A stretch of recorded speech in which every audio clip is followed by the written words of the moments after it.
Hello and welcome to another episode of the CIRS Group podcast. I'm Jacie, And I'm Barbara. and today we have some very special guests with us, Chris Foth, Mary Patterson, and Tim Martin. They are starting a 501c3, 501c3, that's what it's called. Yeah, a nonprofit called the CIRS Project. So we're super excited to talk to them about that today. Before we jump in, I don't think we're going to be talking anything super medical today, but just a reminder, this is not medical advice. Yeah, I'm excited to dig into this. And we just for anyone who wasn't there for CIRS X, that's where we met all of the people you see on your screen right now. And it was a very powerful, exciting, maybe that's not the right word. It was exciting because of the CIRS project, but it was a powerful talk, Chris, that you gave with Aaron and just kind of highlighting your healing journeys and where you've been with CIRS and where you are now. You also gave a talk last year, and it was amazing to see the difference. And Chris, I know you're not as far along in your healing, but still the improvement that Jacie and I were witnessing between last year and this year was awesome. So glad to have you guys here, and really excited for the way that you guys want to give back to the community with the CIRS project. So Chris, do you want to tell us a little bit about where you got the idea for the CIRS project and a little bit about it? Yeah, I think this probably started brewing up about a year ago. I was employed with another company. I was helping run that. My passion for CIRS continued to grow just because I have such a long history with it, and it took me forever to find out where I was going with it. It came about, Tim was out at my house, and I was talking about possibly transitioning out of the role that I was in. And I was like, man, I feel like we should do something with CIRS to help people. And, when I was taking him back to the airport, we had talked about it on the car ride down. And, I talked to my wife about it that night and later that day. And by the next day, I called Tim up and I'm like, dude, I'm quitting and we're doing this. Because Tim had talked about, hey, let's have like a 5-year runway. Like, let's start this a ways out. And Yeah, I'm I very, did. I'm very proactive in that way, where if I get something in my brain, I'm doing it, right? Sometimes that's really good and sometimes that can be bad. In this circumstance, it's good. So it really came out as a passion project. Yeah, it's been something that, I quit my job, or I resigned from my position about 3 months ago, 3.5 months ago. And so this is just like the ground level. We're starting this up and getting this going, but we've put a pretty awesome board together for the nonprofit. And so, we're getting this thing rolling. We're excited about it. That is exciting. And the board, to be clear, I think it's Chris Foth, Mary Patterson, Timothy Martin, and Aaron Pettigrew, right?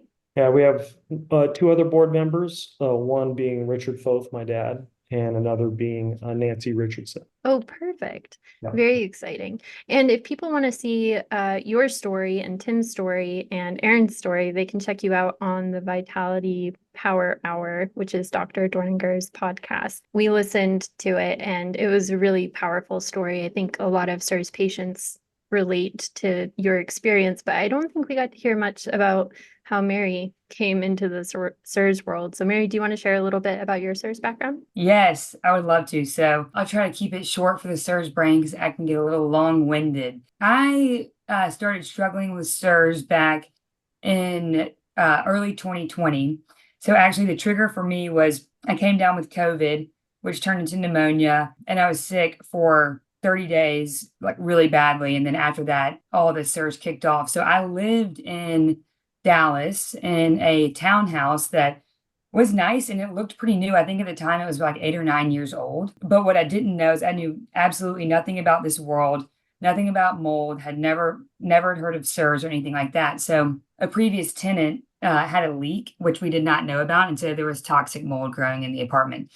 Or in the townhouse. Unfortunately, it took about a year to find out that information.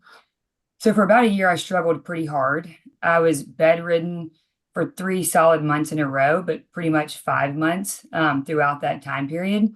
What I learned, a lot of things throughout that time, is that CIRS can definitely be a pretty lonely journey. I didn't go to as many doctors as Chris, but when it felt like for me, it was just dead end after dead end after dead end of going to doctors, and getting feedback, hey, nothing's wrong with you. Are you sure this isn't in your head? Or we don't know what's wrong with you. You may just be like this forever.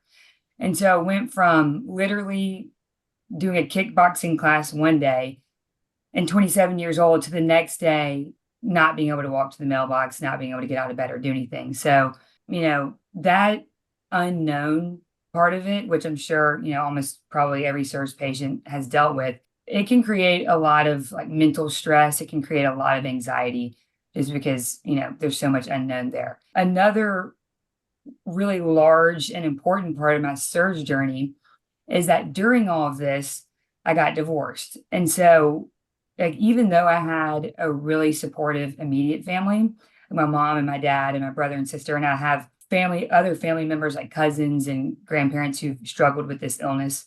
We didn't know what it was. So I had a family who's very understanding. But, you grow up, we didn't live in the same city, and you also need to have a supportive significant other. I had a significant other who didn't understand and wasn't supportive.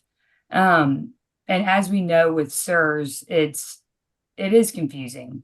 And there's a lot of seemingly unrelated symptoms that are actually related. But everyone's CIRS journey is different. So Chris is different than mine, is different than Tim's. And as the patient, like, how you feel. But as a significant other, if you don't have those symptoms, you don't know how you actually feel. And another thing I think that was difficult is that, like, one day, some days you can feel a lot better than others, and you don't really know what affects that at the time. Now I know it's environmental toxins, but it's not always clear, where does that come from? How does that affect you? How do you avoid it? I told myself back, that was end of 2022, I became very passionate about CIRS, and I told myself I really want to help people with this so that they can hopefully have an easier journey than I did. Mm-hmm. And the first thing that came to mind was just literally just raising awareness and creating a support network. So back in that time, I didn't know anybody, like I'd never heard of it. It sounds made up. My main takeaway and like impetus to want to help, and I was so glad when I found Chris and Tim and Aaron and the CIRS guys, the more that time passes, the more people I meet that this is very difficult in relationships in general. And the younger you are, you don't have a family together, and it can be a little bit, maybe, I don't know, for me, more difficult because you're young, and like a lot of times I feel like people blame these symptoms on just getting older, so you can rationalize it a little bit better, maybe in your 40s, 50s, 60s, 70s, but in your 20s, it doesn't make any sense. So if there's anyone out there who is in a similar position that I was in 2022, I just want people to know that if you or your significant other is going to the doctor and doctors are telling you, hey, this is not real, it's made up in your head, we don't know what's wrong with you, that's not true, that CIRS actually is real and it is treatable. Actually, I met Nancy Richardson, who's also on the board Chris was just mentioning. We were having dinner sitting next to each other in Scotland, and we both had gluten-free menus. So we started talking about CIRS, and then one thing leads to another. And here we are all together now. But my main thing, like I was saying, was wanting to create a support network and awareness, and then also wanting to streamline education, because we all know that there's a lot of misinformation out there and it's very confusing. I've legitimately devoted the last 4 years of my life to learning about this, and I'm perpetually confused. There's that piece, and then also connecting people with the right practitioners. And that can be extremely confusing, frustrating, and expensive.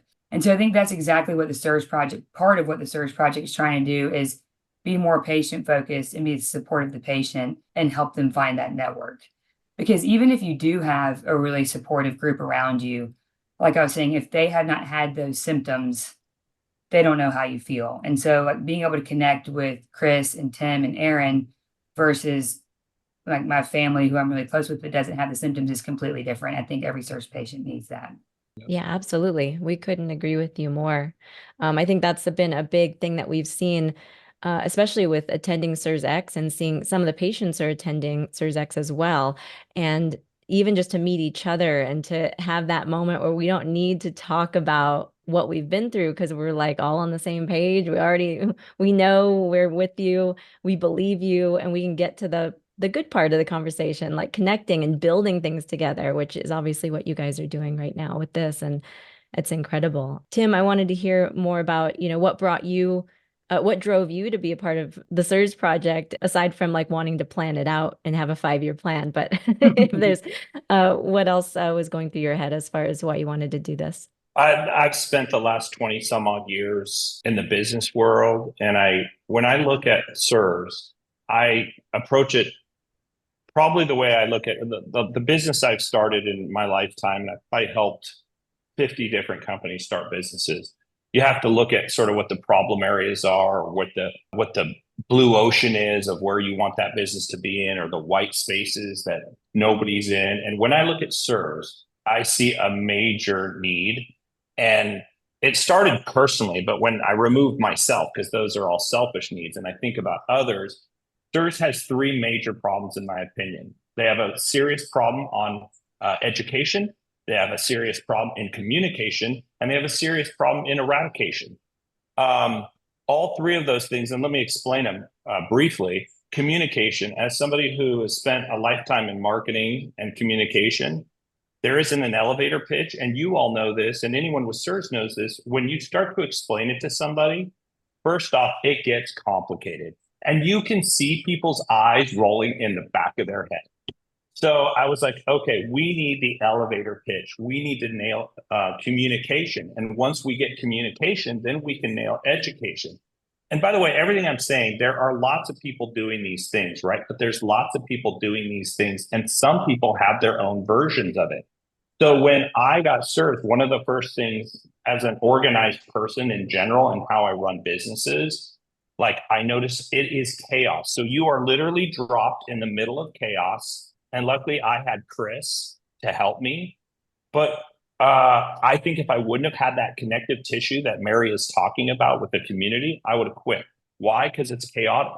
And you're getting information from all over the place. And then to make things worse, your own doctors are telling you, I don't even know what that, you're talking about. I have some really good doctors. One of them is like one of the top doctors in the country. He has no idea what I'm talking about, has never even heard of this. He was curious, but he doesn't know what I'm talking about. And so you've got a lack of communication, you've got a lack of education, and a lack of eradication in the sense of, are there protocols? Yes, there are. Are there a bunch of people doing their own version of the protocols? Yes, there are. And so I think one of the things that we want to do in the CIRS project is everything that's out there, it's all medical based, and that's awesome. We obviously need that. It needs to be based in medical. I'm not a doctor, right? So our mission is to people like me, and Mary and Chris and you all and people listening. Like, we want to create something for the people, because what's been created is for the medical profession. So here's a real life problem. Actually just occurred to me today. I was debating with Chris about something. Can I reach my medical profession?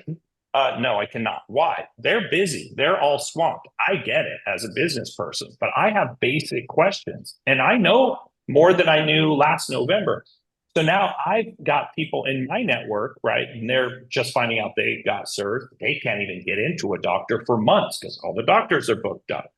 So what I think part of what we want to do is bring in that communication and education for the patients. We want to be somewhat of a hub for people and build that community, because some of it is basic information. The protocols, truthfully, are not that complicated, actually. But getting the right information and getting the correct information is a little difficult. It's not easily found. So we feel like that's a real big mission statement.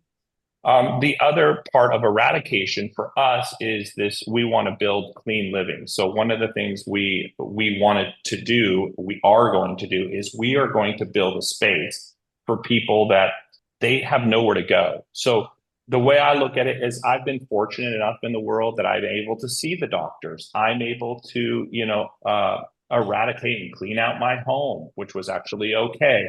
But there are a lot of people that can't do that. There are a lot of people, as you all know, they're living in tents. They're living, wherever they can go. And so I think our mission is to be able to create a clean space, clean living as well for people like that, the really underprivileged people that cannot help themselves, and to give them a clean space to be able to go to for a couple of months to get, on top of their symptoms and to really help them. So I think the CIRS project is driven by a twofold purpose. One is communication and to do our part in eradication.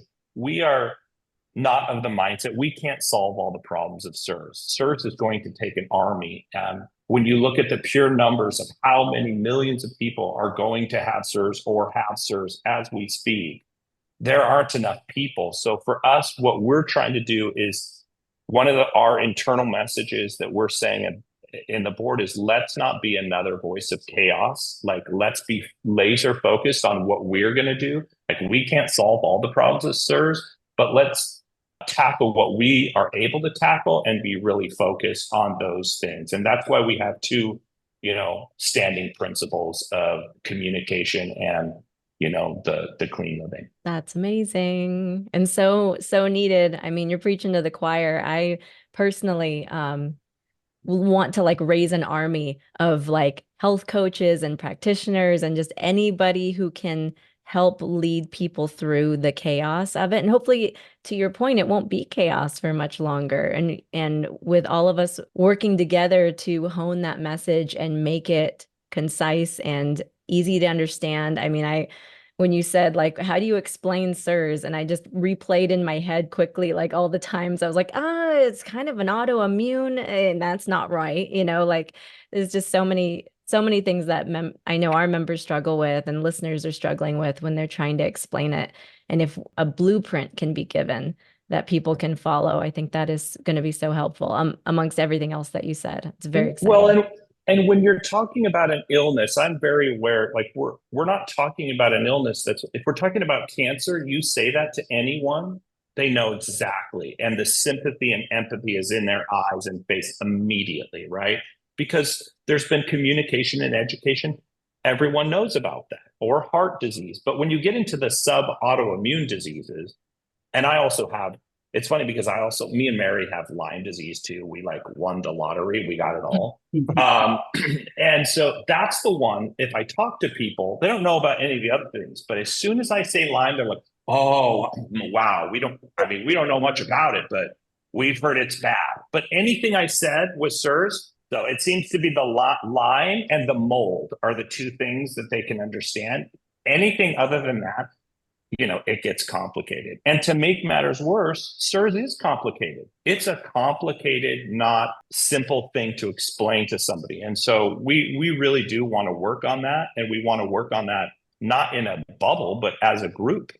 We feel look at Chris. He's a perfect example of a guy that went down a lost path for 7 years, but found the path. Because he found the path, he helped me speed up 7 years. I already knew for a year something was wrong with me, but every doctor I went to was like, oh, we're running labs. The labs seem fine. We don't know what it is. They're trying this, they're trying that. But I wasn't as far down that path as Chris. I had just kind of like what Mary said. I actually was just saying, well, I'm getting older. Maybe this is old age. I don't know. It wasn't until I saw Dr. Doringer. He's like, no, none of this is that. So I think there's definitely comps and proof that this communication with, an adjoined community is going to help raise awareness to everybody else. Even in my own little circle, I started with people, even in some of my family that were kind of like, I don't know, my mom being one of them originally, I think I'm not sure. And then a couple of days ago, she called me. She's like, I think one of my friends has CIRS. I was like, yep, you're gonna start to see a lot of people, because once you see it, you can't unsee it. Once you start to see the symptoms, it starts to become really prevalent. I've had multiple people since November in my small circle, and I'm sure they had CIRS before. I didn't see it because I didn't see it in myself. And just in the last couple of weeks, I've really started to realize, wow, this is going to be a big problem, bigger than any of us can handle. So that's why we want to stay focused on what we can do in our lane. Yeah, I mean, if 25% of people have the genetic predisposition for CIRS, that's 1 in 4. Like 1 in 4 people you meet on the street likely have CIRS. Actually, it's probably less because a lot of people with CIRS, like Mary said, they end up bedridden or unable to leave their homes. It's incredibly difficult. It's a difficult thing to manage, and I'm so glad you guys are focusing on the communication piece because when someone first told me that I had CIRS, I was like, I looked in that Pandora's box and I was like, no, I have an autoimmune disease. It can't possibly be CIRS. This is way too confusing. And I feel gaslit by medical information because that's the thing, right? There's so much research out there, which is amazing. But when you're a patient coming to the situation, you've been told you have this, you have that, and you've gone down all these different rabbit holes and nothing's been fruitful, it's hard to trust that you finally found the thing. And it's so amazing to be here with you guys and to have that shared experience and have that shared mission of just being the person to tell someone that they have CIRS, because we all lucked into that information as far as I'm concerned. I was gonna say, I think it's gonna, like, the way the word is gonna spread is gonna be through relationship. It's not gonna be us screaming from a megaphone.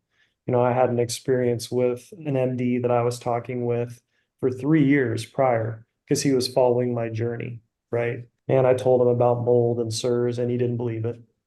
And, you know, I got a call, I don't know, a few weeks before CIRS X saying, hey, my son has CIRS from the Wow. MD who didn't believe it, right? So it comes down to human experience. It comes down to someone you love getting sick. And that's what I think is going to make this blow up way more so than us. Yes, we're going to have great communication. We're going to provide clean living and we're going to do everything we can to possibly help people. We were joking, like the old term coming to a theater near you. It's like CIRS is coming to a home near you. It is. It's probably already in your home. Yeah, and I think the fact that you guys are so laser focused on demystifying the process and again simplifying the chaos, what Jacie just described of like opening the Pandora's box, no, you know, because it is so overwhelming. But if you make that first step easier for people to be like, okay, maybe this is my illness and maybe this is the path to healing, that's going to lower that wall a little bit. So it's still, you got to climb over it, but I just think it's going to be a big piece of the puzzle to your point with the relationships. They see it. And when they start to think about maybe this is it, making it easier for them to digest that is such a big piece of that too. It's just, that's going to be a really winning combination. Well, like Mary mentioned, everyone's story is different. Everyone's journey is different. When it comes to somebody's health roadmap, you know, Tim's better than me, Mary is worse than me, I'm somewhere in the middle, right? When it comes to symptoms. So being able to communicate effectively to people on like a different portion of that spectrum is very important because it's not a one size fits all. Well, where are you guys now with the CIRS project? What's next for you guys, and also, you know, what can any of us listening do to support you? Well, we're just starting, as Chris said, so we're mapping out the pathway. Obviously, this is a 501c3, so people will be able to donate in that way, and I think we want to build a community of people that feel like they can help on any level, whatever that level is, and there'll be lots of creative ways to help. Some will be financial, some will be maybe physical, maybe I'm sure there'll be things where people can jump on board and help, to grow the army. Army is a word I've used too, because I think it's going to take that, because in the chaos, what I've seen is the good people that I've worked with that are helping me, they're all tired naturally because they're overwhelmed. And just from the medical side, it's like they've got a tidal wave coming at them. And I think they want this help from the communication we've had. So there will be ways for people to help in many different forms. And we haven't laid that out yet, but we're from our the CIRS Project.com or .org website. People will be able to donate. That should be set up pretty soon. And there'll be more communication coming through our website, through social media. We're eventually going to be doing podcasts coming up to be able to communicate too with people on, how they can help, how they can get involved. Just at CIRS alone, we met so many people that were like, let us know when you're going. We had people wanting to buy tiny homes that we hadn't even built yet. Like, I want one. I'm like, we don't have it yet, but we're working on all that. So it's early days, but I think the encouraging thing we all have seen at CIRS and talking to others is we feel like we're on the right path, and we feel like there's a lot of people that want to help once things are in place. And like I said, there's lots of good people doing good work like you all now to communicate. We're just joining, the party. We aren't trying to be anything other than like joining the team that already exists. But what I see, like I said, is I think if we can help, in my mind, like I'm starting with myself and how frustrated I have been in the chaos, that means there's other people like me, because it's not clear. It's because if it's clear, I would have found it. And my frustration from all the different opinions, and everyone has an opinion on all these different things, and it's like, we need to make this more simple. My brain is working better than it was in November. In November, I could barely focus. I couldn't even have been on the Zoom back in November. I couldn't have done that. No way. It had gotten to the point where I wasn't sure I could work anymore. And so I think about those people and where I was. And that's why Chris and Aaron were just telling me, just take baby steps, just, like do this thing. And so we want to create that kind of roadmap. I call it, Dorothy's Yellow Brick Road. That's the CIRS Project. We want to make it like it's a path, like we got you. Like we're going to hold you by the hand and we got you. When we met Mary, that was, and Mary can speak to us, but all three of us said to each other, and we didn't know her at all, but we said to Mary, we got you. Like, we're going to help you.